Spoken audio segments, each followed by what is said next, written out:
দেশের যখন বড় কোনো ক্রান্তি লগ্ন আসবে, জিয়া পরিবারের উপর যখন আবার দুঃসময় নেমে আসবে, তখন আপনি মির্জা ফখরুলকে পাবেন না, শাহেদ আলমকে পাবেন না, জাহিদ, পার্থ, ফজলু,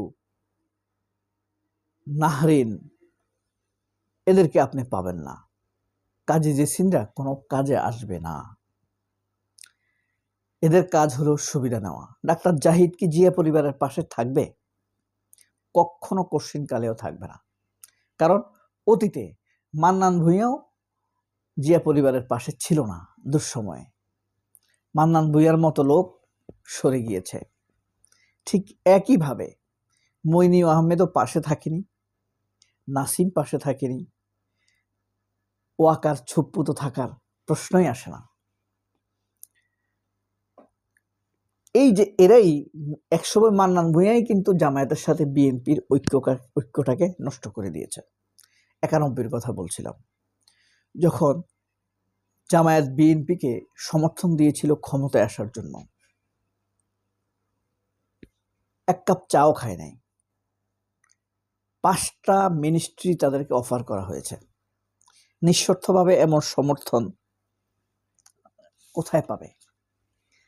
এই কথাটা বললাম এই কারণে, মির্জা ফখরুলের ওয়ার্নিং।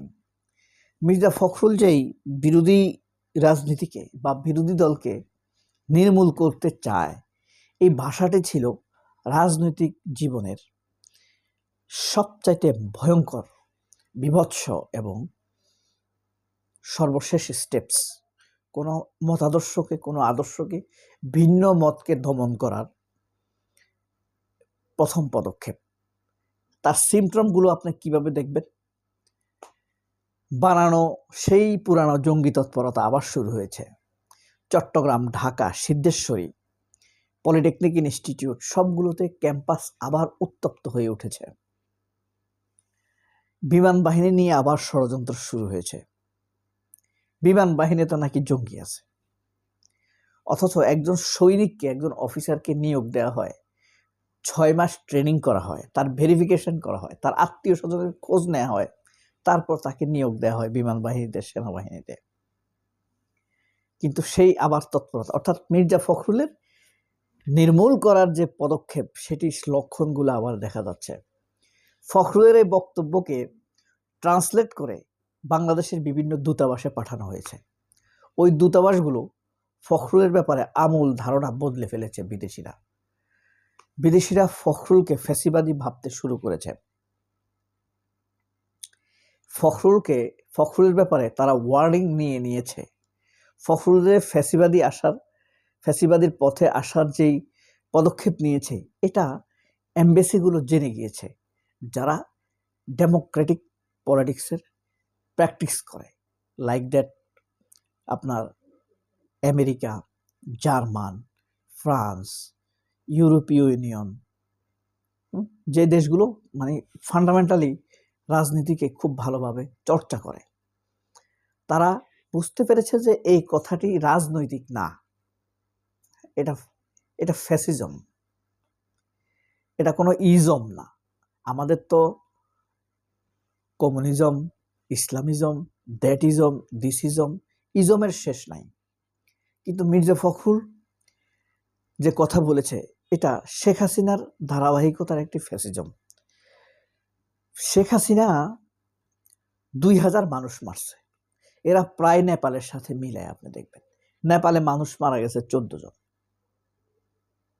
অনলি একটা মানুষ মারাও কিন্তু ভয়ঙ্কর ব্যাপার, এই জীবন আপনি আর ফেরত দিতে পারবেন না। কিন্তু নেপালে মানুষ মারা গেছে 14 জন, আর বাংলাদেশে মানুষ মারা গেছে 2000। জাতিসংঘ 1400 লোকের বাপ মায়ের নাম সহ ডাটা সংগ্রহ করেছে, জাতিসংঘ তদন্ত করেছে, এবং এগুলো হত্যার ক্ষেত্রে শেখ হাসিনার নির্দেশ ছিল, সেই নির্দেশনার ফরেন্সিক তদন্ত করেছে জাতিসংঘ, ফ্রান্স, বেলজিয়াম। সবগুলোতে শেখ হাসিনার নির্দেশনা সত্যতার তথ্য নিশ্চিত হয়েছে। অর্থাৎ জাতিসংঘের ঘোষিত শেখ হাসিনা একজন গণহত্যাকারী, খুনি। শুধু খুনি না, খুনি হলে একটা মানুষকে খুন করা, খুনের সহযোগিতা করা। শেখ হাসিনা গণহত্যা করেছে, মানে গণহারে মেরেছে। 1400 মানুষের পরিচয় পাওয়া গেছে জাতিসংঘের তদন্তে। সেই আওয়ামী লীগকে নির্মূল করার জন্য মির্জা ফখরুল বলে নাই। সে আওয়ামী লীগের ব্যাপারে মির্জা ফখরুল বলেছে, আমরা কোনো রাজনৈতিক দলকে বন্ধ করতে চাই না, রাজনৈতিক দল বন্ধ করা ঠিক নয়, এটা গণতান্ত্রিক ধারা নয়, এভাবে বলেছে। কিন্তু দেখেন, আওয়ামী লীগ পারিবারিক রাজনীতি, বাপের পরে মেয়ে, এইভাবে তাদের চলছে।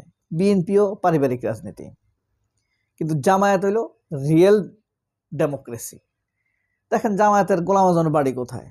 ব্রাহ্মণবাড়িয়া হয়তো, বা ঢাকাতে পরবর্তীতে। আবার নিজামের বাড়ি কোথায়? পাবনা। আবার মকবুলের বাড়ি কোথায়? নোয়াখালী, তাই না?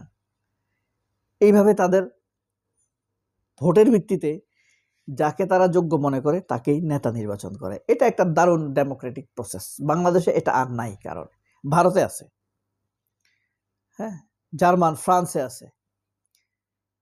এটা একটা গণতান্ত্রিক চর্চা। তারপরে তার ছেলে হবে এমন কোনো প্র্যাকটিস সেখানে নাই। এমন একটা রাজনৈতিক দলকেই নির্মূল করার জন্য মির্জা ফখরুল বলছে, অথচ আওয়ামী লীগকে নির্মূল করার জন্য বলে নাই। ফ্যাসিবাদী দলকে নির্মূল করতে চায় না, নির্মূল করতে চায় একটি গণতান্ত্রিক দলকে। ওই দলটিকে শেখ হাসিনাও কিন্তু নিষিদ্ধ করেছিল, কিন্তু শেষ পর্যন্ত থাকতে পারে নাই। 3 তারিখে নিষিদ্ধ করছে, 5 তারিখে পালাইছে। তার মানে কি মির্জা ফখরুলের পালানোর সময় হয়েছে? না, সবার পালানো একরকম হয় না।